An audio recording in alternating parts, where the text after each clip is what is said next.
എൻ്റെ പേര് ജോയ്സ്, എൻ്റെ ഹസ്ബൻഡിൻ്റെ പേര് രാജേഷ്. ഞങ്ങൾ 2019 ഇവിടെ വന്ന് ഉടമ്പടി എടുത്തത്. ഞങ്ങൾ വരുന്നത് തൃശ്ശൂരിൽ നിന്നാണ്. 2019 മെയ് 8 ആദ്യമായിട്ട് ഞങ്ങളിവിടെ വന്ന് ഉടമ്പടി എടുത്തത്. ഉടമ്പടി എടുക്കാനുള്ള കാരണം ഞങ്ങൾക്ക് വിദേശത്തേക്ക് പോകാനുള്ളൊരു ആഗ്രഹത്തോടു കൂടിയാണ് വന്നത്. അപ്പം ഞങ്ങളൊരു ദിവസം എടപ്പള്ളി പള്ളിയിൽ വന്നപ്പം അവിടെ ഞങ്ങൾക്ക് കൃപാസന പത്രം കിട്ടി. അപ്പോൾ അതിൽ ആദ്യത്തെ ഹെഡിങ്ങിൽ ഇങ്ങനെ കണ്ടു, ഉടമ്പടി ഉടനടി പരിഹാരം. അപ്പം പെട്ടെന്ന് നമ്മുടെ പ്രശ്നങ്ങൾക്ക് പരിഹാരമാകുമല്ലോ എന്ന ആഗ്രഹത്തോടു കൂടി ഇവിടെ വന്നത്. പക്ഷെ അങ്ങനെയല്ല എന്നുള്ളത് പരിശുദ്ധ അമ്മ ഉടമ്പടി ജീവിതത്തിലൂടെ ഞങ്ങൾക്ക് വ്യക്തമാക്കി തന്നു. അങ്ങനെ പരിശുദ്ധ അമ്മയിലൂടെ ഞങ്ങൾക്ക് ലഭിച്ച അനുഗ്രഹങ്ങൾക്ക് ആദ്യമേ തന്നെ കോടാനുകോടി നന്ദി പറയുന്നു. ഈശോയ്ക്കും കോടാനുകോടി നന്ദി പറയുന്നു. അങ്ങനെ ഞങ്ങൾ 2019 മെയ് മാസത്തിൽ ഉടമ്പടി എടുത്ത് ഇവിടെ വന്നിരുന്ന് വീട്ടിൽ നിന്ന് ഇറങ്ങിയപ്പം തൊട്ട് ഇവിടെ വരെ ഞങ്ങൾ ജപമാല എത്തിച്ചു വന്നു. അന്ന് അച്ഛനെ കാണണമെങ്കിൽ ഇവിടെ നീണ്ട ക്യൂ ഉണ്ടായിരുന്നു. നമുക്കിപ്പം ഉള്ള പ്രോസസ്സ് പോലെ അല്ലായിരുന്നു അന്ന് ഇവിടെ വന്ന് നിന്ന് കണ്ടാൽ മാത്രം മതിയായിരുന്നു. പക്ഷേ തിക്കും തിരക്കും ആയതുകൊണ്ട് ഞങ്ങൾക്ക് അച്ഛനെ അങ്ങനെ കാണാൻ പറ്റിയില്ല. ഞങ്ങൾ ഈ സൈഡിലിരുന്ന് ജപമാല എത്തിച്ചുകൊണ്ടിരുന്നു. അപ്പം ആ ലൈനിൽ നിന്ന ആളുകളെ കാണാതെ അച്ഛൻ ഞങ്ങളെ വിളിച്ച് ഞങ്ങളോട് ചോദിച്ചു, എന്താ മക്കളെ നിങ്ങളുടെ ആവശ്യം, എന്തിനാണ് വന്നതെന്ന് ചോദിച്ചു. ഞങ്ങൾ ഞങ്ങളുടെ കാര്യങ്ങൾ പറഞ്ഞു. അപ്പോൾ അച്ഛൻ ഞങ്ങളോട് പറഞ്ഞു, ഞങ്ങൾ വെച്ചിരുന്നത് അമേരിക്കയിലേക്ക് പോകാനായിരുന്നു. പക്ഷേ അച്ഛൻ പറഞ്ഞു, ഇത് ഞങ്ങൾ വെച്ചിട്ട് കാര്യമില്ല, നിങ്ങൾ വേറെ രാജ്യം നോക്കാൻ പറഞ്ഞു. അങ്ങനെ ഞങ്ങൾ വേറെ രാജ്യത്തേക്ക് നോക്കാമെന്നുള്ള പ്രതീക്ഷയോട് കൂടി ഇരുന്നു. പക്ഷേ എങ്ങനെ എന്ന് ഞങ്ങൾക്കൊന്നും അറിഞ്ഞുകൂടാ. അപ്പം എൻ്റെ ഹസ്ബൻഡ് യോഗ ഇൻസ്ട്രക്ടറാണ്. അപ്പോൾ ആ ഒരു വിസയിൽ പോകാൻ വേണ്ടി ഞങ്ങൾ വെക്കാനായിരുന്നത്. അപ്പോൾ അച്ഛൻ പറഞ്ഞു, അതിൽ വെക്കണ്ട, എൻ്റെ ജോബിൽ വെച്ചിട്ട് നോക്കാൻ പറഞ്ഞു. ഞാനൊരു ടീച്ചറാണ്, പക്ഷെ ടീച്ചറിന് എങ്ങനെ പോകാം, ഒരു നേഴ്സാണെങ്കിൽ OET എഴുതി പോകാം, IELTS എഴുതി പോകാം. അപ്പോൾ ഇങ്ങനെ പോകുന്ന കാര്യത്തെക്കുറിച്ച് കൂടുതലായി വ്യക്തതയൊന്നും ഞങ്ങൾക്കുണ്ടായിരുന്നില്ല. അങ്ങനെ ഞങ്ങൾ തിരിച്ച് വീട്ടിലെത്തി. പരിശുദ്ധ അമ്മയോട് ചോദിച്ചത് എങ്ങനെ സംഭവിക്കും, ഞങ്ങൾക്ക് അറിയത്തില്ല. എനിക്ക് IELTS എഴുതാൻ ഭയങ്കര പേടിയുള്ള കൂട്ടത്തിലാണ്. അപ്പം ഹസ്ബൻഡിൻ്റെ തണലിൽ വിദേശത്തേക്ക് പോകുക എന്നുള്ള ഒറ്റൊരാഗ്രഹമായിരുന്നു. പക്ഷേ ഞാൻ തന്നെ എഴുതണം എന്നുള്ള തീരുമാനമായി. അങ്ങനെ പരിശുദ്ധ അമ്മയുടെ സന്നിധി ഞങ്ങൾ ഉടമ്പടി പാലിച്ച് പ്രാർത്ഥിച്ച് ഞങ്ങൾ മുന്നോട്ട് പോന്നു. അങ്ങനെ 2019 ഞങ്ങൾ IELTSന് വേണ്ടി സ്റ്റാർട്ട് ചെയ്തു. പക്ഷേ കിട്ടിയില്ല. പിന്നെ അത് കഴിഞ്ഞ് ഞങ്ങൾ ആകെ നിരാശയായിട്ട് വീട്ടിൽ വന്നിരുന്ന് കഴിഞ്ഞപ്പോൾ ഹസ്ബൻഡിൻ്റെ ഫ്രണ്ട് വിളിച്ചു, ആളോട് ഈ കാര്യങ്ങളൊക്കെ പറഞ്ഞു. ആ ഫ്രണ്ട് കാനഡയിലാണ്. അപ്പോൾ ആൾ പറഞ്ഞു, നിങ്ങൾക്ക് അങ്ങോട്ട് പോകാം എന്ന് പറഞ്ഞു. അപ്പോൾ അതിനു വേണ്ടി ട്രൈ ചെയ്യാൻ പറഞ്ഞു. അന്ന് വീണ്ടും IELTS എഴുതണമെന്ന് പറഞ്ഞു. അപ്പോൾ IELTS എഴുതാൻ വീണ്ടും ഒരു ടാസ്ക് ആയതുകൊണ്ട് ഞാൻ പറഞ്ഞു, വേണ്ട, നമുക്ക് നാട്ടിലേതെങ്കിലും ജോബ് ശ്രമിക്കാം, അങ്ങനെ അല്ലെങ്കിൽ ഒരു ഗവൺമെൻറ് ജോലിക്ക് വേണ്ടി ട്രൈ ചെയ്യാമെന്ന് വിചാരിച്ച് അതിലോട്ട് ഞങ്ങളുടെ പ്രോസസ്സിങ് പതുക്കെ അങ്ങോട്ടേക്ക് ഞങ്ങൾ മാറ്റി. അങ്ങനെ ഇരിക്കുന്ന സമയത്ത് വീണ്ടും ആ ഫ്രണ്ട് ഞങ്ങൾക്ക് നല്ലൊരു കൺസൾട്ടൻസി അവിടുത്തെ കാനഡയിലുള്ള ഒരാളെ തന്നെ ഞങ്ങൾക്ക് പരിചയപ്പെടുത്തി തന്നു. അവർ ഞങ്ങളോട് പറഞ്ഞു, നിങ്ങൾ വേഗം പോയി വെസ് ചെയ്യാൻ പറഞ്ഞു. അപ്പം വെസ്സിന് വേണ്ടിയുള്ള രജിസ്ട്രേഷൻ ഞങ്ങൾ അന്നേരം തന്നെ ചെയ്തു. അത് കഴിഞ്ഞ ഉടനെയായിരുന്നു നമ്മുടെ ലോക്ക്ഡൗൺ ആരംഭിച്ചത്. കൊറോണ വന്നു, ലോക്ക്ഡൗൺ ആരംഭിച്ചു. അതോടുകൂടി ഞങ്ങളുടെ എല്ലാ പ്രതീക്ഷയും തീർന്ന് ഞങ്ങളത് ക്ലോസ് ചെയ്തു. അങ്ങനെ ഇരുന്ന് ഇപ്പം എല്ലാവരും കൊറോണയുടെ സമയത്ത് പലതരത്തിലുള്ള പലഹാരങ്ങളും കാര്യങ്ങളൊക്കെ ചെയ്യാൻ പഠിച്ച സമയത്ത് ഞങ്ങൾക്ക് കൊറോണ സമയം വളരെ അനുഗ്രഹത്തിൻ്റെ വർഷങ്ങളായിരുന്നു. അന്ന് ഞങ്ങൾ കൂടുതൽ പ്രാർത്ഥിക്കാൻ വേണ്ടി പഠിച്ചു. ഞങ്ങൾ രാവിലെ നേരത്തെ എഴുന്നേൽക്കും. ആർക്കും ജോലിയില്ലല്ലോ, വീട്ടിൽ തന്നെ ഇരുന്നാൽ മതിയല്ലോ. പക്ഷെ ഞങ്ങൾ നേരത്തെ എഴുന്നേൽക്കും, എല്ലാം ഫുഡും എല്ലാ കാര്യങ്ങളും നേരത്തെ ചെയ്യും. അതിനുശേഷം ഫുള്ള് ത്രൂ ഔട്ട് ഞങ്ങളുടെ പ്രെയർ ആയിരുന്നു. അങ്ങനെ ഞങ്ങൾ പ്രാർത്ഥനയോടുകൂടി തന്നെ മുന്നോട്ട് പോയി. പക്ഷേ ഞങ്ങൾക്ക് ഭയങ്കര സന്തോഷമായിരുന്നു. ഉടമ്പടിയൊക്കെ നല്ല രീതിയിൽ ഞങ്ങൾക്ക് ചെയ്യാൻ വേണ്ടി പറ്റുന്നുണ്ട്. അപ്പം അതിലൊക്കെ ഞങ്ങൾ ഒത്തിരി സന്തോഷിച്ച് ഞങ്ങൾ മുന്നോട്ട് പോയി. എന്താ വിഷമമുണ്ട്, പക്ഷേ ഉള്ളിൽ ഞങ്ങൾക്ക് ഭയങ്കര ആനന്ദമായിരുന്നു. അങ്ങനെ മുന്നോട്ട് പോയ സമയത്ത് പെട്ടെന്ന് സാറ് ഞങ്ങളെ വിളിച്ചിട്ട് പറഞ്ഞു, നിങ്ങളുടെ ബസ്സിൻ്റെ പേപ്പർ, നിങ്ങളുടെ ഡിഗ്രി സർട്ടിഫിക്കറ്റുകൾ യൂണിവേഴ്സിറ്റിയിൽ നിന്നെടുത്ത് അങ്ങോട്ട് സെൻഡ് ചെയ്ത് കൊടുക്കണമെന്ന്. അപ്പം നമുക്കത് നോർമലി ചെയ്യണമെങ്കിൽ നല്ല എമൗണ്ട് ആവും. ഒരു വർഷത്തെ ഡിഗ്രി പേപ്പറിന് തന്നെ നല്ലൊരു പൈസയാകും നമ്മൾ യൂണിവേഴ്സിറ്റിയിൽ പോയി ചെയ്യുവാണെങ്കിൽ. പക്ഷേ ലോക്ക്ഡൗൺ ആയതുകൊണ്ട് ആ സമയത്ത് ഓൺലൈനായിട്ട് ചെയ്യാമെന്ന് പറഞ്ഞു. ഞങ്ങൾ ചെയ്തു. 30,000 രൂപയുടെ സംഭവം ഞങ്ങൾക്ക് വെറും 3,000 രൂപയ്ക്ക് ഞങ്ങൾക്കത് ചെയ്ത് തീർക്കാൻ വേണ്ടി പറ്റി. അത് കഴിഞ്ഞിട്ട് ഞങ്ങൾ വീണ്ടും ഞങ്ങളുടെ പ്രാർത്ഥന തുടർന്നു. ലോക്ക്ഡൗൺ മുന്നോട്ട് പോകുന്നു. അങ്ങനെ ഈ സമയത്ത് സാറ് വിളിച്ചിട്ട് പറഞ്ഞു, ഒരു എംപ്ലോയർ നിങ്ങൾക്ക് റെഡി ആയിട്ടുണ്ട്, ഇൻ്റർവ്യൂവിന് റെഡിയാണോ എന്ന്. അപ്പം ആൾ പറഞ്ഞു റെഡിയാണ് സാറേ എന്ന് പറഞ്ഞു. അപ്പോൾ സാറ് പറഞ്ഞു എൻ്റെ കയ്യിൽ ഫോൺ കൊടുക്കാൻ പറഞ്ഞു. സാർ എന്നോട് എൻ്റെ ലാംഗ്വേജ് ടെസ്റ്റ് ചെയ്യാൻ വേണ്ടി സംസാരിക്കാനായിരുന്നു. സാർ ഇംഗ്ലീഷ് സംസാരിച്ചപ്പോൾ എൻ്റെ എല്ലാ കോൺഫിഡൻസും പോയി. ഞാൻ പെട്ടെന്ന് ഫോൺ കട്ട് ചെയ്തു.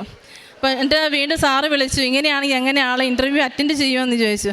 അപ്പോൾ ഹസ്ബൻഡ് പറഞ്ഞു, ഇല്ല അവൾ ചെയ്യും, അവൾക്ക് ഇപ്പോൾ പെട്ടെന്ന് ഒരു ടെൻഷൻ വന്നിട്ടാ, സാറ് വിളിച്ചോളൂ, ഞങ്ങൾ റെഡിയാണ്, അത് ഓക്കെ ആയിക്കോളൂ എന്ന് പറഞ്ഞു.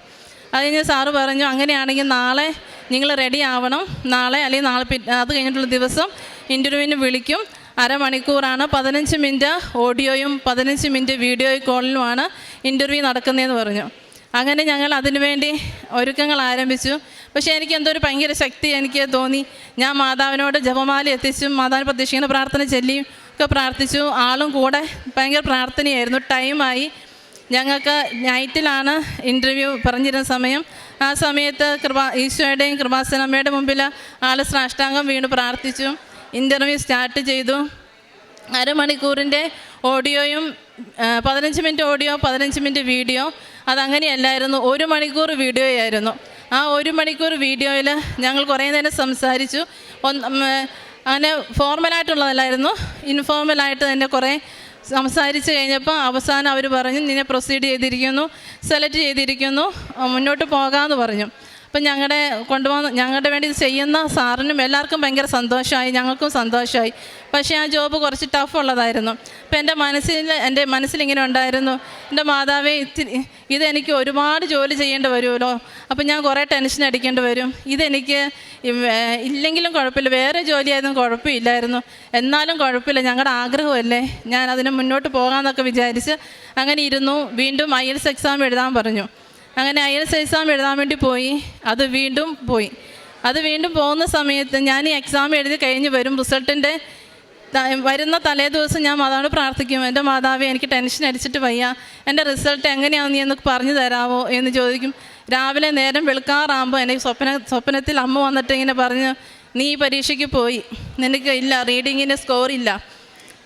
അപ്പം ഞാൻ ചോദിച്ചു, സത്യമാണോ? സത്യമായിട്ടും ഇല്ല എന്ന് പറഞ്ഞു. അപ്പം ഞാൻ എഴുന്നേക്കുന്ന പാടെ എല്ലാ ദിവസവും ഫോൺ ഫസ്റ്റിലെ ഫോൺ എടുത്തപ്പോൾ എൻ്റെ റിസൾട്ട് കിടക്കുക. റീഡിങ്ങിന് ഞാൻ പോയി. അപ്പം ഞാൻ വന്ന് പറഞ്ഞു, റീഡിങ്ങിന് പോയി, ഇനി എനിക്ക് വയ്യ, ഇനി ഒരു എക്സാം എഴുതാനെന്ന് പറഞ്ഞു. അപ്പോൾ സാറ് വിളിച്ചപ്പോൾ പറഞ്ഞു, സാറേ ഇങ്ങനെ പോയി, ഇനി ആൾക്ക് എഴുതാൻ പറ്റിയല്ലെന്നാണ് പറഞ്ഞത്. അപ്പോൾ സാറ് കുറേ ചീത്ത പറഞ്ഞു. 1 അവർ നിങ്ങൾക്ക് വീഡിയോ കോളിൽ ഇൻ്റർവ്യൂ അറ്റൻഡ് ചെയ്ത് പാസ്സാകാൻ പറ്റിയ ആൾക്ക് എന്തുകൊണ്ട് ഇത് പറ്റുന്നില്ല, അത് നിങ്ങൾ ശരിക്കും ഉത്സാഹിക്കാത്തത് കൊണ്ടാണെന്ന് പറഞ്ഞു. അങ്ങനെ വീണ്ടും വീണ്ടും ട്രൈ ചെയ്തു 3-ാം തവണ. അപ്പം നമുക്ക് ഓഫ്ലൈൻ ക്ലാസ് ഇല്ല, ഞാൻ തനിച്ചായിരുന്നു 2 വട്ടവും പരീക്ഷ എഴുതിയത്. അങ്ങനെ 4-ാമത്തെ തവണ അങ്ങനെ 3-ാം തവണ എഴുതി, അതും കിട്ടിയില്ല. 4-ാം തവണയായപ്പോൾ എനിക്ക് ഓൺലൈൻ ഒരു കോഴ്സ് ചെയ്യാൻ വേണ്ടി നല്ലൊരു സാറിനെ, പരിശുദ്ധ അമ്മ, ഞങ്ങളിവിടെ വന്നിട്ടും പ്രാർത്ഥിക്കുമായിരുന്നു. അതുപോലെ വീട്ടിലിരുന്ന് ശക്തമായിട്ട് ഒന്നേ ഉള്ളൂ ഞങ്ങൾക്ക് ഉടമ്പടി ജീവിതം, ഉടമ്പടി തന്നെ സന്തോഷത്തോടു കൂടെ പോവുകയാണ്. അന്നേരം ഇതൊക്കെയാണെങ്കിലും പിന്നെ ത്രില്ലായി എനിക്ക്. IELTS എക്സാം തോറ്റുപോയാൽ വീണ്ടും എഴുതാലോ എന്നുള്ളൊരു ഭയങ്കര ഒരു ആഗ്രഹമായിരുന്നു. അങ്ങനെ 4-ാം തവണ IELTS എക്സാം എഴുതാൻ നേരത്ത് ഈ സാറിൻ്റെ അടുത്ത് ഞാൻ കോച്ചിങ് നടത്തിയ സാറാണെങ്കിൽ നല്ലൊരു ദൈവാനുഗ്രഹവും ദൈവാരൂപിയുള്ള നല്ലൊരു സാറ്. അപ്പം എനിക്ക് എൻ്റെ എവിടെയാണോ ബ്ലോക്കായി കിടക്കുന്നത് അത് കണ്ടുപിടിച്ച്, അതായത് നമ്മുടെ വീട്ടിൽ ഒരു ഹോം ട്യൂട്ടറിനെ വെക്കുന്ന രീതിയിലായിരുന്നു എനിക്ക് ആ സാറിനെ കിട്ടിയത്. എപ്പോഴും 24 hours എനിക്ക് സാറിനെ വിളിച്ച് എന്ത് വേണമെങ്കിലും സംസാരിച്ച് എൻ്റെ ഇത് ക്ലിയർ ചെയ്ത് എനിക്ക് എടുക്കാമായിരുന്നു. അപ്പം നമ്മൾ കൊടുക്കുന്ന ഫീസും ആൾ നോക്കുന്നില്ല, നമുക്ക് എത്രമാത്രം ബെനിഫിറ്റ് കിട്ടുന്നുണ്ടെന്ന് മാത്രം ആൾ നോക്കിക്കൊണ്ടിരുന്നത്. അങ്ങനെ ഞാൻ IELTS എക്സാം എഴുതാറായി, നന്നായിട്ട് സംസാരിക്കാനും എല്ലാ കാര്യങ്ങളും ക്ലിയറായി. അപ്പോൾ സാറിനും നല്ല സന്തോഷമായി. സാറ് പറഞ്ഞു, ടീച്ചറിന് എന്തായാലും കിട്ടും, ധൈര്യത്തോടെ കൂടെ പോക്കോ, നല്ല സ്കോർ കിട്ടുമെന്ന് പറഞ്ഞു. അപ്പം ഞാൻ വളരെ കോൺഫിഡൻ്റായി. കാരണം വെച്ചാൽ കഴിഞ്ഞ 3 പ്രാവശ്യം പോയി, ഇനിയിപ്പോൾ എനിക്ക് ഞാനിപ്പോൾ നന്നായി ട്രെയിൻ ചെയ്തിട്ട് പോകുന്നതല്ലേ. അപ്പോൾ അത്രമാത്രം കോൺഫിഡൻസ്, ഭയങ്കര സന്തോഷത്തോടും ഭയങ്കര ഉത്സാഹത്തോടു കൂടിയാണ് എൻ്റെ സ്പീക്കിംഗ് എക്സാമിന് വേണ്ടി പോകുന്നത്. കൃപാസന മാതാവിൻ്റെ ലോക്കറ്റ് എപ്പോഴും എൻ്റെ കയ്യിലുണ്ടായിരിക്കും. ആ ലോക്കറ്റും പിടിച്ചാണ് ഞാൻ പോകുന്നത്. ചെന്നു ഇനി ലാസ്റ്റത്തെ കാൻഡിഡേറ്റ് ആയിരുന്നു ഞാൻ. അങ്ങനെ ലാസ്റ്റ് ഞാൻ അറിയുന്നില്ല ഞാനാ ലാസ്റ്റത്തേന്ന്, പക്ഷെ ലാസ്റ്റ് കയറി. അപ്പം ഞാൻ പ്രാർത്ഥിച്ചിരുന്നു, അമ്മ തന്നെ എനിക്ക് വന്ന് എക്സാമറായിട്ട് വന്നിരിക്കണേന്ന് പറഞ്ഞ് ഞാൻ പ്രാർത്ഥിച്ചിരുന്നു. അപ്പം നല്ലൊരു കാണാൻ നല്ല ഫെയറായ നല്ലൊരു മാമായിരുന്നു എൻ്റെ എക്സാമിനർ. ഞാൻ ചെന്ന് കയറിയപ്പം തൊട്ട് എൻ്റെ എക്സാം തീരുന്നിടം വരെയും ഐ കോണ്ടാക്റ്റ്, ആ മാമിൻ്റെ കണ്ണ് എൻ്റെ മുഖത്തൊന്നും അങ്ങോട്ടും ഇങ്ങോട്ടും മാറുന്നില്ല. ആകെ എൻ്റെ കോൺഫിഡൻസ് എല്ലാം അങ്ങ് പോയി, എൻ്റെ കയ്യിൽ നിന്ന് എല്ലാം പോയി. ഞാൻ ആകെ വിറങ്ങലിച്ച് ആ എക്സാമിൻ്റെ മുമ്പിൽ ഇരിക്കുക. അപ്പം ഞാൻ പറഞ്ഞു, എൻ്റെ മാതാവേ, ഞാൻ വളരെ കോൺഫിഡൻസായി വന്നിട്ട് എനിക്ക് ഇത് ഉറപ്പായിട്ടും കിട്ടുന്ന പ്രതീക്ഷ വന്നു, എൻ്റെ എല്ലാം പോയല്ലോ, ഇനി എനിക്ക് ഒരു പ്രതീക്ഷയില്ല. പക്ഷേ ഓരോ ക്വസ്റ്റ്യൻ ഇപ്പം ഞങ്ങൾ ട്രെയിൻ ചെയ്തിട്ടുള്ള കുറേ ക്വസ്റ്റ്യൻസ്, കുറേ വർഷങ്ങളിലെ ജനറലായിട്ടുള്ള കുറേ കാര്യങ്ങൾ പ്രാക്ടീസ് ചെയ്തിരുന്നു. അപ്പോൾ എവിടെ നിന്ന് ചോദിച്ചാൽ അതുപോലെ നല്ല നല്ല വേർഡ്സുകൾ അപ്പോൾ എവിടെ നിന്ന് ചോദിച്ചാലും പറയാൻ റെഡി ആയിട്ടുള്ളത്. പക്ഷെ ഞാൻ ചെന്ന് ചോദിച്ചപ്പോൾ അൺഎക്സ്പെക്റ്റഡ് ആയിട്ടുള്ള കുറേ ക്വസ്റ്റ്യൻസാണ് എന്നോട് ചോദിച്ചത്. അപ്പോൾ എന്നോട് പ്ലാനറ്റ്, സ്കൈ ഇങ്ങനെയൊക്കെ ചോദിച്ചു. അപ്പം ഞാൻ ഇതൊട്ടും പ്രതീക്ഷിക്കുന്നില്ല. പക്ഷേ എൻ്റെ സബ്ജക്റ്റ് ഫിസിക്സ് ആയതുകൊണ്ട് ചോദിച്ചതിനൊക്കെ എനിക്ക് മറുപടി പറയാൻ പറ്റി. പക്ഷേ നമ്മൾ പ്രാക്ടീസ് ചെയ്ത് പോയ ഒരു രീതിയിലൊന്നുമല്ലായിരുന്നു എൻ്റെ ഉത്തരങ്ങളൊന്നും. അപ്പം മാം എന്നോട് ചോദിച്ചു, താൻ എന്താണ് ഇങ്ങനെ പറയുന്നത്? അപ്പം ഞാൻ പറഞ്ഞു, എൻ്റെ സബ്ജക്റ്റ് ഫിസിക്സ് ആയതുകൊണ്ട് എനിക്കിത് പറയാൻ പറ്റുന്നു എന്ന് പറഞ്ഞു. അങ്ങനെ എല്ലാ കാര്യങ്ങളും കഴിഞ്ഞ് ഇറങ്ങി. അപ്പം എല്ലാ പ്രാവശ്യം എക്സാം എഴുതി കഴിയുമ്പോൾ ചെറിയൊരു കോൺഫിഡൻസും ചെറിയൊരു പ്രതീക്ഷയും വെച്ചാണ് ഞാൻ വരാറുള്ളത്. പക്ഷേ അന്ന് എനിക്ക് ഒട്ടും ഉണ്ടായിരുന്നില്ല. ഞാൻ പറഞ്ഞു, നമുക്ക് അടുത്ത എക്സാമിന് വേണ്ടി ഇനി ചെയ്യാം, എനിക്ക് മടിയൊന്നുമില്ല, ഞാൻ ചെയ്യാം, ഇത് കിട്ടാനൊന്നും പോകുന്നില്ല എന്ന് പറഞ്ഞു. അപ്പോൾ എൻ്റെ ഹസ്ബൻഡ് പറഞ്ഞു, ഇല്ല, നിനക്കിത് കിട്ടും, ഉറപ്പാണ്, അതുപോലെ പ്രാർത്ഥിച്ചിട്ടുണ്ട്, അമ്മ ഇനി കൈവിടുകയില്ലെന്ന് പറഞ്ഞു. അങ്ങനെ വീട്ടിൽ വന്നു. നെക്സ്റ്റ് ഡേ എക്സാമിന് പോയി. അത് റിട്ടൺ എക്സാമാണ്. അതൊക്കെ എനിക്ക് കറക്റ്റ് ടൈമിങ്ങിൽ, ഒരു ടൈം പോലും വ്യത്യാസമില്ല, കറക്റ്റ് ടൈമിങ് എക്സാം എഴുതി ഞാൻ പുറത്തിറങ്ങി. അതിലെനിക്ക് ഭയങ്കര സന്തോഷമായിരുന്നു. എൻ്റെ ഈ സ്പീക്കിങ്ങിൻ്റെ കാര്യത്തിൽ എനിക്ക് ഭയങ്കര ടെൻഷൻ. ഇനി ഞാൻ സാറിനോട് ഞാൻ എന്തു പറയും? പിന്നെ എന്നെ പഠിപ്പിക്കുന്ന സാറിന്, പഠിക്കുന്ന എല്ലാ കുട്ടികൾക്കും നല്ല സ്കോറ്, ഞാൻ മാത്രം ഇനി അവിടെ ഒരു പ്രതീക്ഷയ്ക്ക് വകയില്ലാതെ മാറുമല്ലോ എന്നുള്ള ഭയങ്കര വേദന. പിന്നെ ഞാൻ കൈവിട്ടില്ല. ഞാൻ ജപമാല എത്തിക്കുകയും ഉടുമ്പടി, കാരുണ്യ പ്രവർത്തികൾ, പ്രേക്ഷിത പ്രവർത്തനങ്ങളൊക്കെ നന്നായി കട്ടിക്ക് ഞാൻ ചെയ്യാൻ വേണ്ടി തുടങ്ങി. ഞാൻ ഭയങ്കര പ്രാർത്ഥന ആരംഭിച്ചു. 21 ദിവസം ഉപവസിച്ച് പ്രാർത്ഥിച്ച് ആ പ്രാർത്ഥനയുടെ ഫലമായിട്ട് എനിക്ക് സ്പീക്കിങ്ങിന് ഏറ്റവും സ്കോർ കിട്ടിയത് സ്പീക്കിങ്ങിന്. ബാക്കി എല്ലാത്തിനും ഞങ്ങൾക്ക് ആവശ്യമായ നല്ല സ്കോർ കിട്ടി. ഞങ്ങളുടെ പ്രോസസ്സിങ് സ്റ്റാർട്ട് ചെയ്തു. അത് കഴിഞ്ഞ് പ്രോസസ്സിങ് സ്റ്റാർട്ട് ചെയ്ത് കഴിഞ്ഞപ്പോൾ അടുത്ത ടാസ്ക്, ഞങ്ങൾക്ക് കാശ് വേണം. ഞങ്ങളുടെ കയ്യിൽ അന്നേരം ഒട്ടും കാശുണ്ടായിരുന്നില്ല.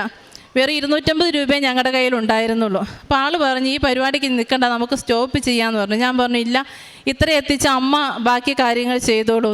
അങ്ങനെ ഞങ്ങൾ വീണ്ടും പ്രോസസ്സിങ് സ്റ്റാർട്ട് ചെയ്തു. ആ സമയത്ത് ഞങ്ങൾക്ക് എവിടെ നിന്ന് പൈസ കിട്ടുമെന്ന് ഞങ്ങൾ പലരോട് ചോദിച്ചു. ആർക്കും അന്നേരം ഒരു നല്ലൊരു എമൗണ്ട് പൈസയുണ്ട്. ആ പൈസ എടുക്കാൻ ആരുടെ കയ്യിലും ഇല്ല. അപ്പോൾ എല്ലാവരും ശ്രമിക്കാമെന്ന് പറഞ്ഞു. ഞാൻ അങ്ങനെ സാക്ഷ്യങ്ങൾ കേട്ടുകൊണ്ടേ ഇരുന്നു. ഉറങ്ങിയില്ല, രാത്രി ഉറങ്ങിയില്ല. ഉറങ്ങാതെ സാക്ഷ്യങ്ങൾ കേട്ടുകൊണ്ടേ ഇരുന്നു. രാവിലെ എഴുന്നേറ്റപ്പോൾ ജപമാല എത്തിച്ചുകൊണ്ടിരുന്നു. ജപമാല എത്തിച്ചപ്പോൾ ഞാൻ അറിയാതെ ഉറങ്ങിപ്പോയി.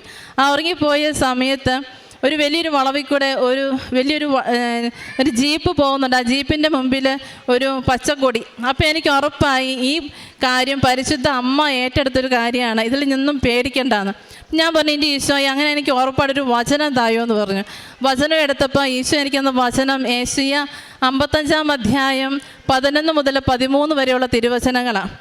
അതിലിപ്രകാരമാണ് പറയുന്നത്, ഫലരഹിതമായി ഇത് തിരിച്ചു വരില്ല, എൻ്റെ ഉദ്ദേശം ഞാൻ നിറവേറ്റും, ഞാൻ ഏൽപ്പിക്കുന്ന കാര്യം വിജയപ്രദമായി ചെയ്യും, നിങ്ങൾ സന്തോഷത്തോടെ പുറപ്പെടും, സമാധാനത്തിൽ നിങ്ങൾ നയിക്കപ്പെടും, മലകളും കുന്നുകളും നിങ്ങളുടെ മുമ്പിൽ ആർത്തുപാടും, വനവൃക്ഷങ്ങൾ കൈകൊട്ടും, മുൾച്ചെടികൾക്ക് പകരം സരളവൃക്ഷവും കാരയ്ക്ക് പകരം സരളവൃക്ഷവും ഞാൻ മുളപ്പിക്കും. ഇത് കർത്താവിനൊരു ശാശ്വതമായ ഒരു ഉടമ്പടിയായിരിക്കും, ഒരിക്കലും നശിക്കാത്ത ഒരു ശാശ്വത ഉടമ്പടിയായിരിക്കുമെന്ന് എനിക്ക് ഉറപ്പായി. ഇനി ഇതൊന്നും പേടിക്കേണ്ട കാര്യമില്ല, ഇത് ഈശോ ഏറ്റെടുത്തിട്ടുണ്ട്. ഇത് കഴിഞ്ഞ് ഒരു 15-20 മിനിറ്റ് കഴിഞ്ഞപ്പോഴത്തേക്കും ഞങ്ങൾക്ക് കോൾ വന്നു, ക്യാഷ് റെഡിയാണ്, നിങ്ങൾ നിങ്ങളുടെ കാര്യങ്ങൾ വേഗം സ്റ്റാർട്ട് ചെയ്തോളാം. അങ്ങനെ അത് കാര്യങ്ങൾ ചെയ്തു. വളരെ പെട്ടെന്ന് തന്നെ എല്ലാ കാര്യങ്ങളും ചെയ്തു. ഞങ്ങൾക്ക് പെട്ടെന്ന് ഫയൽ നമ്പർ വന്നു, എല്ലാം ശരിയായി. അങ്ങനെ പിന്നെ ഞങ്ങൾ മുന്നോട്ട് പോയി കഴിഞ്ഞ് 1 വർഷം കഴിഞ്ഞു. എൻ്റെ ബയോമെട്രിക് വന്നില്ല. 2022 ആയപ്പോൾ എൻ്റെ ബയോമെട്രിക് എത്തി. നേരം ഞങ്ങൾ 9ാമത്തെ ഉടമ്പടി പുതുക്കി. പുതുക്കി കഴിഞ്ഞു. ഞങ്ങൾക്കിത് കിട്ടുന്നില്ലേ, ഞങ്ങൾ ഉടമ്പടി ഇങ്ങനെ പുതുക്കിക്കൊണ്ട് ഉടമ്പടി ജീവിച്ചുകൊണ്ട് ഞങ്ങൾ മുന്നോട്ട് പോവുക. പലരും ഞങ്ങളെ കളിയാക്കി, നിങ്ങൾ എത്ര നാളായി തുടങ്ങിയിട്ട് ഇതൊന്നും കിട്ടാൻ പോകുന്നില്ല, ഇപ്പോൾ ഇതൊക്കെ നേഴ്സുമാർക്കൊക്കെ പറഞ്ഞു വെച്ചിരിക്കുന്ന കാര്യങ്ങളാണ്, നിങ്ങൾക്ക് വേറെ തൊഴിലൊന്നും ഇല്ലേ എന്നൊക്കെ പറഞ്ഞു, അല്ലെങ്കിൽ നിങ്ങളുടെ ജീവിതം നിങ്ങൾ ശരിയല്ല എന്നൊക്കെ പറഞ്ഞു. പക്ഷേ അതിലൊന്നും ഞാൻ വീണില്ല. പറയുന്നവരോടൊക്കെ പറയും പരിശുദ്ധാമ്മ തരും. പിന്നെ എനിക്ക് ശക്തി ഈ വചനമായിരുന്നു. ഉറപ്പായിട്ടും ഇടയ്ക്ക് ഞാൻ ചിന്തിക്കും, എൻ്റെ ഈശോയെ ഇത് കിട്ടാതെ വരുമോ? അന്നേരം എൻ്റെ മനസ്സോട് വരും, ഫലരഹിതമായി ഇത് തിരിച്ചു വരില്ല, എൻ്റെ വിസ റിജക്ഷൻ ആവത്തില്ല, ഞങ്ങൾക്കിത് കിട്ടും എന്നുള്ള പരിപൂർണ്ണ വിശ്വാസത്തിൽ മുന്നോട്ട് പോയി. അങ്ങനെ 22-ൽ എൻ്റെ ബയോമെട്രിക് വന്നു. അത് കഴിഞ്ഞിട്ട് യാതൊരു അനക്കവും ഇല്ല. ഒരു വർഷം പിന്നെ അങ്ങനെ മുന്നോട്ട് പോയി. അപ്പോൾ ഞങ്ങൾക്ക് കാശ് തന്നവരൊക്കെ വിളിച്ച് ചോദിക്കാൻ തുടങ്ങി, ഇനി ഇത് നഷ്ടപ്പെട്ടു പോയാൽ എന്ത് ചെയ്യും, ഞങ്ങളുടെ കാശ് നഷ്ടപ്പെടും എന്നൊക്കെ പറഞ്ഞ്. പക്ഷേ ഞങ്ങൾ ഉറച്ച്, ആളും ചേട്ടനാണ് ഉടമ്പടി എടുത്തിരിക്കുന്നത്, ഞങ്ങൾ രണ്ടുപേരും ഒന്നിച്ചാണ് എല്ലാ കാര്യങ്ങളും ചെയ്യുന്നത്. അങ്ങനെ ഞങ്ങൾ മുന്നോട്ട് പോകും. അതുപോലെ ആൾ പോകുന്ന വഴിക്ക് ഉച്ചയ്ക്ക് ഭക്ഷണം കഴിക്കാൻ കിട്ടുന്ന ഉള്ള പൈസ വഴിക്കവലിരിക്കുന്നവർക്ക് ഭക്ഷണം വാങ്ങിച്ചു കൊടുക്കും. അങ്ങനെയൊക്കെ ഞങ്ങൾ ഉടമ്പടി പാലിച്ചുകൊണ്ട് പോന്നു. അങ്ങനെ 23-ൽ വീണ്ടും വന്ന് ഇവിടെ ഉടമ്പടി പുതുക്കി പ്രാർത്ഥിക്കുന്ന സമയത്ത് ആൾക്ക് ഇത് കിട്ടി, നമ്മുടെ വിളക്ക് പിടിക്കാൻ. അങ്ങനെ അത് പിടിച്ച് വന്നു. ഇവിടെ വന്ന് മാതാവിൻ്റെ സുഗന്ധം ലഭിച്ചു. അപ്പോൾ പുള്ളി ഭയങ്കര ഹാപ്പി ആയിട്ടാണ് വന്നേ. ഇത് നമുക്ക് എന്തെങ്കിലും ഒരു മിറക്കിൾ വരാനുണ്ട്, അതുകൊണ്ട് ഇന്ന് എനിക്ക് ഇത്രയൊക്കെ അനുഭവങ്ങൾ കിട്ടിയെന്ന് പറഞ്ഞു. അങ്ങനെ വീട്ടിലെത്തി വൈകുന്നേരം ആയപ്പം, ഞാൻ ചൊവ്വാഴ്ചയായിരുന്നു വന്ന് ഉടമ്പടി പുതുക്കിയത്. വൈകുന്നേരം ആയപ്പം ഞങ്ങൾക്ക് മെസ്സേജ് വന്നു, ഞങ്ങളുടെ വിസ അപ്ഡേഷൻ എത്തിയെന്ന് പറഞ്ഞ്. അങ്ങനെ ഞങ്ങളുടെ വിസ അപ്ഡേഷൻ എത്തി കഴിഞ്ഞ് പെട്ടെന്ന് അത് കൊടുത്തു. അത് കൊടുക്കേണ്ട സമയമായപ്പോഴത്തേക്കും അടുത്ത ടാസ്ക്കായി 3ാമത്തെ ഇൻസ്റ്റാൾമെൻറ്റ് കൊടുക്കണം, 5 ലക്ഷം രൂപ കൊടുക്കണം. ഞങ്ങളുടെ കയ്യിൽ കൊടുക്കാനുള്ള പൈസയില്ല.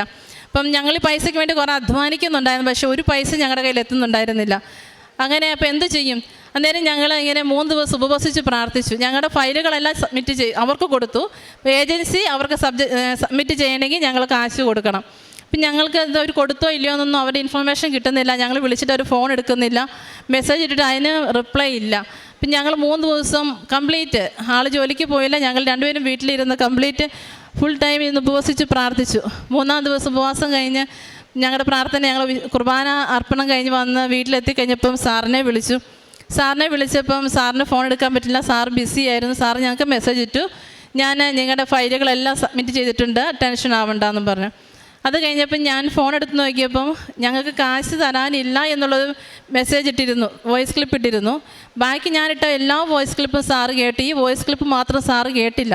അപ്പോൾ ആളെന്നോട് പറഞ്ഞു, ഇനി നമ്മളത് ചെയ്യുമ്പോൾ നമുക്കൊരു വിഷമമല്ലേ, അപ്പം നമുക്കൊരു കാര്യം ചെയ്യാം, സാറിനോട് ഒന്നും കൂടി നീ വിളിച്ച് പറ, ഇനി സാർ എന്താ ചെയ്തതെന്ന് നമുക്ക് അറിയത്തില്ലല്ലോ എന്ന് പറഞ്ഞു.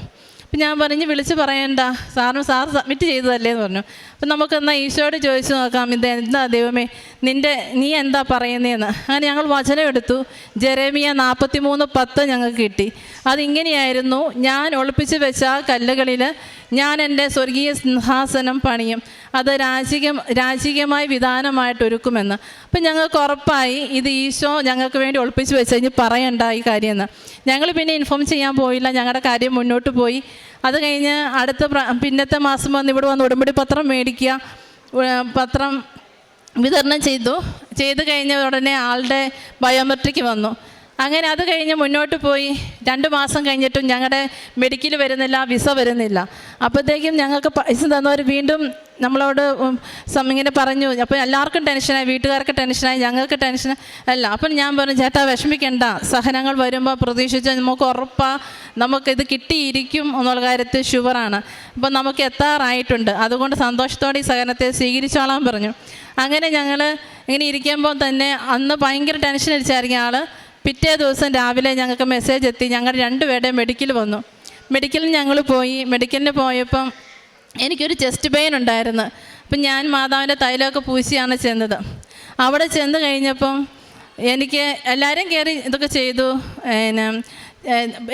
എക്സാമിന് കയറ്റി ഓരോന്ന് ചെയ്യാൻ തുടങ്ങി. എൻ്റെ വന്നപ്പം അവർ പറഞ്ഞു, അവിടെ ഇരിക്കുക, കുറച്ച് സമയം കഴിയട്ടെ എന്ന് പറഞ്ഞു. അപ്പം ഞാൻ വിചാരിച്ചു, ദൈവമേ ഇനിയിപ്പോൾ ഇല്ല. അപ്പോൾ വെച്ചാൽ നിങ്ങളുടെ ചെസ്റ്റിൻ്റെ ചെയ്യണം നിർബന്ധം ഉണ്ടോ എന്ന് ചോദിച്ചു. ഞാൻ പറഞ്ഞു, അത് ചെയ്യണം, ഞങ്ങളുടെ വിസയ്ക്ക് വേണ്ടതല്ലേ എന്ന് ചോദിച്ചു. അന്ന് ഒരു അരമണിക്കൂർ കഴിയട്ടെ എന്ന് പറഞ്ഞു. അങ്ങനെ ആ അരമണിക്കൂർ. അപ്പം ഞാൻ ചോദിച്ചു, മാതാവി എന്താ ഇത്ര വൈകുന്ന, എന്താ ഇനി ഇത് പറ്റിയല്ല, ഞാൻ ഉടമ്പടി കാശുരൂപം പിടിച്ച് തൈലവും തൂത്ത് എല്ലാം ആണല്ലോ ഞാൻ നിൽക്കുന്നത്, എന്നിട്ട് എന്നാ തടസ്സം. അപ്പോൾ എൻ്റെ മനസ്സിലോട്ട് വന്നു, നിനക്ക് ചെസ്റ്റ് പെയിൻ അല്ലായിരുന്നോ, അപ്പോൾ 1/2 മണിക്കൂർ കഴിഞ്ഞിട്ട് ചെയ്താൽ മതി, അപ്പോൾ എല്ലാം ഓക്കെ ആയിക്കോളൂ എന്ന് പറഞ്ഞു. പിന്നെ ഞാൻ ചെയ്യാൻ പോയപ്പം ഞാൻ ഭയങ്കര റിലീഫായിട്ടാണ് പോകുന്നത്. വളരെ കൂളായിട്ട് വളരെ ഹാപ്പി ആയിട്ട് ചെയ്തു പോകുന്നു. ഞങ്ങൾ രണ്ടുപേരുടെ എക്സാം പാസ്സായി. മെഡിക്കൽ എക്സാം കഴിഞ്ഞ് വന്നു 10ാമത്തെ ദിവസം ഞങ്ങളുടെ വിസ അപ്രൂവ്ഡ് ആയിട്ട് കിട്ടി. അപ്പോൾ അത് കഴിഞ്ഞ് അടുത്ത ടാസ്ക് വീണ്ടും ലാസ്റ്റ് പേയ്മെൻറ്റ് ചെയ്യണം. അതും ഞങ്ങളുടെ കയ്യിലില്ല. അപ്പം ഞങ്ങളുടെ കയ്യിൽ നിന്ന് കൊടുക്കണം എന്നായിരുന്നു ഞങ്ങൾക്ക് ആഗ്രഹം. പക്ഷേ ഈശോയും അമ്മയും പറഞ്ഞു, ഇത് ഞങ്ങൾ വഴിയായിട്ടല്ല, not my merit but by God grace, അത് വഴിയായിട്ട് തന്നെയാണ് ഇത് നടക്കുന്നതിനുള്ള അടയാളമായിട്ടും അതും ഈശോയും അമ്മയും തന്നെ ഞങ്ങൾക്ക് അതിനുവേണ്ട എല്ലാ കാശും എല്ലാ കാര്യങ്ങളും ക്ലിയറായി. ഞങ്ങൾക്ക് എയർ ടിക്കറ്റ് കിട്ടണമായിരുന്നു, അതിനുവേണ്ടി കുറച്ച് തടസ്സങ്ങളുണ്ടായിരുന്നു. അതിന് നല്ല എമൗണ്ട് പൈസയായിരുന്നു വന്നേ. അതും പരിശുദ്ധ അമ്മ ഞങ്ങൾക്ക് ചുരുങ്ങിയ ചിലവിൽ തന്നെ ആ എയർ ടിക്കറ്റും തന്നു. അങ്ങനെ ഞങ്ങൾ ഈ വരുന്ന ശനിയാഴ്ച കാനഡയിലേക്ക് ഞങ്ങൾ രണ്ടുപേരും കൂടെ പോവുകയാണ്. അടുത്ത സാക്ഷി എന്ന് പറയുന്നത് എൻ്റെ ചേച്ചിയുടെ ഹസ്ബൻഡ് ഒരു ആക്സിഡൻറ്റിൽ പെട്ട് ആൾക്ക് നല്ലൊരു മേജർ ഇഞ്ചുറി ഉണ്ടായി. അപ്പം ഭയങ്കര ക്രിട്ടിക്കൽ സ്റ്റേജായിരുന്നു. ഡോക്ടർമാർ പറഞ്ഞു ഇനി ആളെ കിട്ടില്ല എന്ന് പറഞ്ഞു. അപ്പോൾ ആ സമയത്ത് എൻ്റെ ചേച്ചി എന്നെ വിളിച്ചിട്ട് പറഞ്ഞു, എടി വളരെ സീരിയസ് ആണ്, ഒരു പൾസൊന്നും കിട്ടുന്നില്ല, ഓപ്പറേഷൻ അവർക്ക് ചെയ്യാൻ പറ്റിയല്ലെന്നാണ് പറയുന്നത്, ഇൻറ്റേർണൽ ഇഞ്ചുറി ആയതുകൊണ്ട് ഭയങ്കര ടാസ്ക്കാണെന്നൊക്കെ പറഞ്ഞു.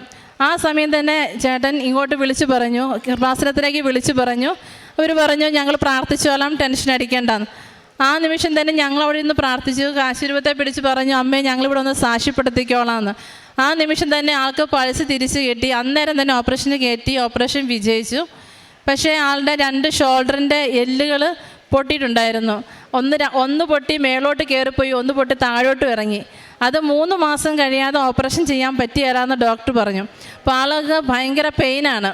അപ്പം ഈ പെയിൻ അടിച്ച് പുള്ളിക്ക് വീട്ടിലൊന്നും ഇരിക്കാൻ പറ്റിയല്ലോ. അങ്ങനെ ചേച്ചി ഉടുമ്പടി എടുത്തിട്ടുണ്ടായിരുന്നില്ല, പക്ഷെ ചേട്ടൻ ഉടുമ്പടി എടുത്തിട്ടുള്ളതായിരുന്നു. അങ്ങനെ അവരുടെ മാതാവിൻ്റെ തൈലം തൂത്ത് എല്ലാ ദിവസം മാതാവിൻ്റെ തൈലം പുരട്ടി പ്രാർത്ഥിച്ചുകൊണ്ടിരുന്നു.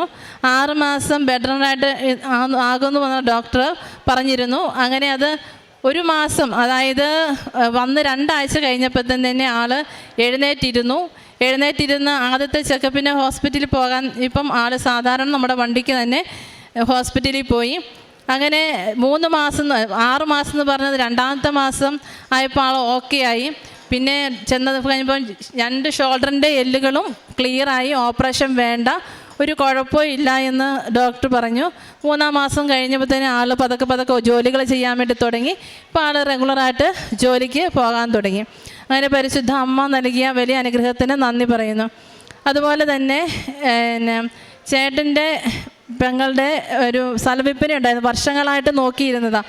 ആ സ്ഥലവിൽപ്പന നടക്കാതിരിക്കുമായിരുന്നു. അതും ഈ 2 ആഴ്ച മുമ്പ് പരിശുദ്ധ അമ്മ ഈശോ വഴിയായിട്ട് ആ സ്ഥലത്ത് നല്ലൊരു, ഇപ്പോഴത്തെ ഇതിൽ സ്ഥലത്തിന് വിലക്കുറവാണ്, പക്ഷേ അവരിവിടെ നിയോഗം വെച്ച് ഒരു ഒരു റേറ്റ് ഇട്ടിരുന്നു. അതേ റേറ്റിൽ തന്നെ പരിശുദ്ധ അമ്മ ആ സ്ഥലത്തിൻ്റെ കച്ചവടം നടത്തി കൊടുത്തു. അതുപോലെ തന്നെ എൻ്റെ ചേട്ടനൊരു ദിവസം ഒരു ആക്സിഡൻ്റ് ഉണ്ടായി. അതിൽ മാതാവിൻ്റെ ഉടമ്പടി കാശുരൂപം പിടിച്ചാണ് ആൾ പോയിരുന്നത്. അപ്പം അത് ബുള്ളറ്റ് വന്ന് ഇടിച്ച് തെറിപ്പിച്ചു. കണ്ടു നിന്നവരെല്ലാം പറഞ്ഞു ആൾ പോയി എന്ന്. പക്ഷേ ആൾ അന്നേരം തന്നെ ചാടി എഴുന്നേറ്റ് ഒരു കൂളായിട്ട് വന്നു. അവിടെയുള്ള ചെറിയ പോറലുകൾ മാത്രം പരിശുദ്ധ അമ്മ വലിയ സംരക്ഷണം നൽകി ഞങ്ങളെ അനുഗ്രഹിച്ചു. പിന്നെ അടുത്തതായിട്ട്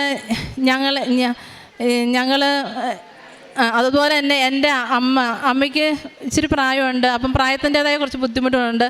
അപ്പം അമ്മയ്ക്ക് തല കറക്കം വന്ന് ചെന്ന് നോക്കിയപ്പം ഡോക്ടർ പറഞ്ഞു ഇയർ ബാലൻസിൻ്റെ കംപ്ലൈൻ്റ് ആണെന്ന് പറഞ്ഞുകൊണ്ട് കഴുത്തിനെ ഇങ്ങനെ പിടിച്ച് വിട്ടു. അത് ശരിക്കും ഇയർ ബാലൻസിൻ്റെ കംപ്ലൈൻ്റ് ഒന്നും ഉണ്ടായിരുന്നില്ല, പ്രഷറിൻ്റെ ഒരു കുറവ് കൊണ്ട് സംഭവിച്ചതായിരുന്നു തലകറക്കം. അപ്പോൾ അതുവഴി അമ്മയ്ക്ക് ഭയങ്കരമായിട്ട് ക്ഷീണം, നടക്കാൻ പറ്റുന്ന തലകറക്കം, ഇതൊക്കെ. ഞാൻ കൃപാസനമ്മയോട് പറഞ്ഞു ഞാൻ ഇവിടെ ഒന്ന് സാക്ഷ്യപ്പെടുത്തിക്കോളാം അമ്മേ, എൻ്റെ അമ്മയുടെ എല്ലാ അസ്വസ്ഥതകളും എടുത്തു മാറ്റണം, ഇപ്പം ചെയ്തു പോകണമെന്നോ എല്ലാ കാര്യങ്ങളും അമ്മ ചെയ്യണം എന്ന് പറഞ്ഞു. അത് അമ്മ അന്ന് തന്നെ പിറ്റേ ദിവസം ഒന്നും ചെയ്യാൻ പറ്റാതെ കിടന്നിരുന്ന അമ്മ സാധാരണ പോലെ എഴുന്നേറ്റിട്ട് എല്ലാ കാര്യങ്ങളും ചെയ്ത് ഇപ്പോൾ ഒരു കുഴപ്പമില്ലാതെ സന്തോഷത്തോടു കൂടെ മുന്നോട്ട് പോകുന്നു. അതുപോലെ തന്നെ ഞങ്ങളുടെ ജീവിതത്തിൽ സംഭവിക്കുകയില്ല, ഇത് നടക്കുകയില്ല എന്ന് പറഞ്ഞ കാര്യം ഞങ്ങൾ പല കാര്യങ്ങൾ പരിശുദ്ധ അമ്മയുടെ സന്നിധി നിയോഗം വെച്ച് പ്രാർത്ഥിച്ചത് വഴിയായിട്ട് ഞങ്ങൾക്ക് നടന്നു കിട്ടിയിട്ടുണ്ട്. അതുപോലെ ഞങ്ങൾ ഒത്തിരിയേറെ കാരുണ്യ പ്രവർത്തികൾ ചെയ്യുമായിരുന്നു. ആദ്യം ഉടമ്പടി എടുത്ത സമയങ്ങളിലൊന്നും ഞങ്ങൾക്ക് അത്ര അറിയത്തുണ്ടായിരുന്നില്ല, ഞങ്ങൾ അത്രയും ചെയ്യില്ലായിരുന്നു, കുറേശ്ശെയൊക്കെ ചെയ്യുന്നുള്ളൂ. പിന്നെ ഉടമ്പടിയിൽ ഇങ്ങനെ ഉടമ്പ് പുതുക്കി പ്രാർത്ഥിച്ച് നിന്നപ്പോൾ ഞങ്ങൾക്ക് ഒത്തിരി ദൈവാനുഭവം. ഞങ്ങൾക്ക് 2 പേർക്കും ഞങ്ങൾ പ്രാർത്ഥിക്കുമ്പോൾ ജപമാല എത്തിച്ച് പ്രാർത്ഥിക്കുമ്പോൾ മാതാവിന് സുഗന്ധം ഞങ്ങൾക്ക് ലഭിക്കാറുണ്ട്. അതുപോലെ ഞാൻ എന്ത് പ്രശ്നം ഉള്ളപ്പോഴും അമ്മയോട് പറഞ്ഞിട്ട് കിടക്കും, അമ്മേ എൻ്റെ വിസ വന്നിട്ടില്ല, ഞങ്ങളുടെ 2 വിസ വന്നിട്ടില്ല, അമ്മ ഒന്ന് പറ, എന്തുകൊണ്ട് ഞങ്ങൾക്കിത് കിട്ടുന്നില്ല, ഒന്ന് സ്വപ്നത്തിൽ ഒന്ന് പറഞ്ഞ്, എൻ്റെ എക്സാമിന് അമ്മ പറഞ്ഞു തന്നപോലെ ഒന്ന് പറ അമ്മയെന്ന് പറയും. അതുപോലെ രാവിലെ ഇതുപോലെ അതേ ടൈമിൽ തന്നെ അമ്മ വന്നിട്ടുണ്ട് പറഞ്ഞു, ഞങ്ങൾ 2 പേരും ഞങ്ങളുടെ ബാഗൊക്കെ എടുത്തുകൊണ്ട് പോകുന്നവിടെ ഞാൻ സ്വപ്നം കാണാം. ഞങ്ങൾ എയർപോർട്ടിലെത്തി. അപ്പോൾ നീല വസ്ത്രം ധരിച്ച ഒരു സിസ്റ്ററിന് മുന്നിൽ വന്നിട്ട് പറഞ്ഞു, നിങ്ങൾക്ക് പോകാൻ പറ്റിയാലാന്ന് പറഞ്ഞു. അപ്പോൾ ഞാൻ ചോദിച്ചാൽ എന്താണെന്ന് ചോദിച്ചു. ഇപ്പം കടത്തി വിടിയാല, അവിടെ എന്തോ പ്രശ്നമാണെന്ന് പറഞ്ഞു. അപ്പം ഞാൻ ചോദിച്ചാൽ അതെന്താ പ്രശ്നം, എന്തോ ഡിപ്ലോമാറ്റിക്കാന്ന് പറഞ്ഞു. അപ്പം എനിക്കിത് മനസ്സിലായില്ല. അപ്പം നേരം വെളുത്ത് ഞാനെന്നും ചിന്തിക്കുന്നത് എന്താ ഇങ്ങനെ കണ്ടേന്ന്. അത് കഴിഞ്ഞപ്പോഴാണ് പറയുന്നത് കാനഡയിൽ ഇങ്ങനെ ഇഷ്യൂസ് വന്നു, ഇവിടെ നിന്നുള്ള കുറച്ച് പേരെ ഇന്ത്യയിൽ നിന്ന് പറഞ്ഞു വിട്ടു, ഇന്ത്യക്കാരെ അവിടെ നിന്നും പറഞ്ഞു വിട്ടു, അതുകൊണ്ട് ഇപ്പം അധികം വിസ പ്രോസസ്സിങ് നടക്കുന്നില്ല എന്നൊക്കെ പറഞ്ഞ് നന്നായി എനിക്ക് ആ സ്വപ്നത്തിൻ്റെ അർത്ഥം മനസ്സിലായത്. അങ്ങനെ അത് കഴിഞ്ഞ് ഞങ്ങൾ വീണ്ടും ഇങ്ങനെ പ്രാർത്ഥിച്ചുകൊണ്ടിരുന്നു. ഞാൻ രാവിലെ എഴുന്നേൽക്കും, ഇതുപോലെ കിടക്കാമെന്ന് പറയും, അമ്മ ഞങ്ങൾ 2 പേരും തൊടണം, അമ്മയുടെ സാക്ഷിയാക്കി മാറ്റണം, ഞാൻ കഴുത്താലേക്ക് സാക്ഷ്യം പറയേണ്ടതാണ് അമ്മ എനിക്കൊന്ന് പറഞ്ഞു തരുമോ, എങ്ങനെയാണ് പ്രാർത്ഥിക്കേണ്ടതെന്ന്. അന്നേരം ഞാൻ ഈ കാശിരൂപം എപ്പോഴും ഈ മെഡൽ എൻ്റെ കയ്യിൽ 24 hours എപ്പോഴും ഉണ്ടാവും. ഞാനിതിങ്ങനെ പിടിച്ച് നടന്നുകൊണ്ടിരുന്നത്. അപ്പം ഞങ്ങളുടെ നമ്മുടെ ഫിനാൻഷ്യൽ ക്രൈസിസ് വന്ന സമയത്ത് ആളുടെ കയ്യിൽ ഞാൻ കൊടുത്തു വിട്ടു. ആൾ ചെയ്യുന്ന സ്ഥലങ്ങളിൽ മാതാവിൻ്റെ ബ്ലെസ്സിങ് കൂടുതലുണ്ടാകാൻ വേണ്ടി. അപ്പം അമ്മ പിന്നെ എൻ്റെ കയ്യിലില്ല, ഞാൻ സാധാരണ ജപമാല ചൊല്ലി പ്രാർത്ഥിക്കുന്ന ആ റൊട്ടീനിൽ ഞാൻ പോവാം. അന്നേരം സ്വപ്നത്തിൽ അമ്മ എന്നോട് വന്ന് പറഞ്ഞു, നിൻ്റെ കയ്യിലൊരു മെഡലില്ലേ, ആ മെഡൽ വെച്ച് പ്രാർത്ഥിച്ച് ഒത്തിരി അത്ഭുതങ്ങൾ ഞങ്ങൾക്ക് ലഭിച്ചിട്ടില്ലേ, നീ അതെടുത്ത് ഉപയോഗിച്ച് വീണ്ടും പ്രാർത്ഥന സ്റ്റാർട്ട് ചെയ്യുക, നിൻ്റെ കാര്യങ്ങൾ നടക്കുമെന്ന് പറഞ്ഞു. ഞാൻ പിറ്റേ ദിവസം രാവിലെ എഴുന്നേറ്റിട്ട് ആളുടെ കയ്യിൽ നിന്ന് കാശ് രൂപ മേടിച്ച് എൻ്റെ കയ്യിൽ വെച്ച്, പിന്നെ ഞാൻ കൊടുത്തിട്ടില്ല, ഞാൻ തന്നെയാണ് യൂസ് ചെയ്യുന്നത്.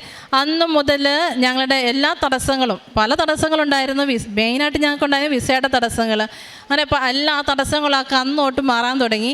പ്രയാസങ്ങളുണ്ടാവും, സഹനങ്ങളുണ്ടാവും, അതൊന്നും ഞങ്ങളുടെ മുമ്പിൽ പ്രശ്നങ്ങളോ ഞങ്ങൾക്ക് വേദനയോ അല്ലായിരുന്നു. അത് ഞങ്ങൾക്ക് ഭയങ്കര സന്തോഷമാണ്. കാരണം നാളെ വരാൻ പോകുന്നു അനുഗ്രഹമാണ് ഞങ്ങൾക്ക് ഇന്നത്തെ ഈ സഹനം എന്നുള്ള വലിയ സന്തോഷത്തോടു കൂടി ഞങ്ങൾ മുന്നോട്ട് പോയിക്കൊണ്ടിരുന്നത്.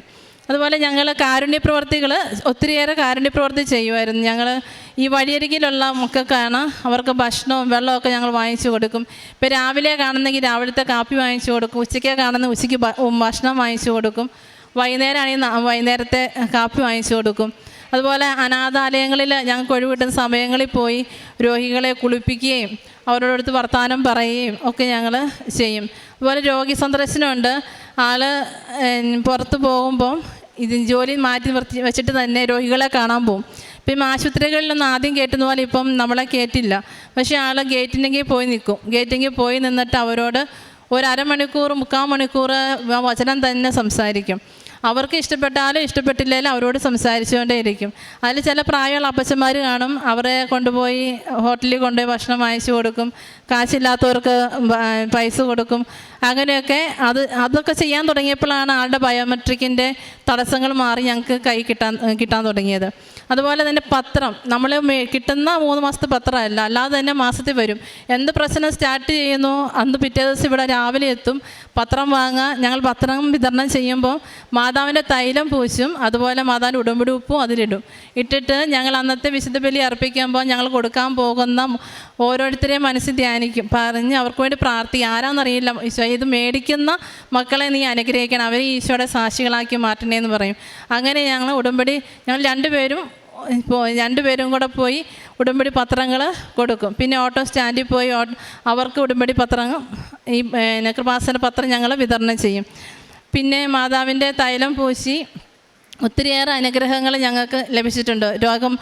എനിക്ക് നടുവേദന ഉണ്ടായിരുന്നു. ആ നടുവേദന ഡോക്ടർ 1 മാസം ഫുള്ള് റെസ്റ്റ് എടുത്താൽ മാറുമെന്ന് പറഞ്ഞു, കംപ്ലീറ്റ് കിടക്കണമെന്ന് പറഞ്ഞു. അപ്പോൾ ഞാൻ എന്നാൽ പിന്നെ റെസ്റ്റ് എടുക്കാം അങ്ങനെ ഇരുന്നു. ഉടമ്പടി തൈലം പൂശാനുള്ളതിന് മനസ്സിലോട്ട് വന്നു. ഞാൻ തൈലം പൂശിയില്ല. അങ്ങനെ 1 മാസം 2 മാസം 3 മാസം കണ്ട് എനിക്ക് കട്ടിലേന്ന് എഴുന്നേൽക്കാറായില്ല.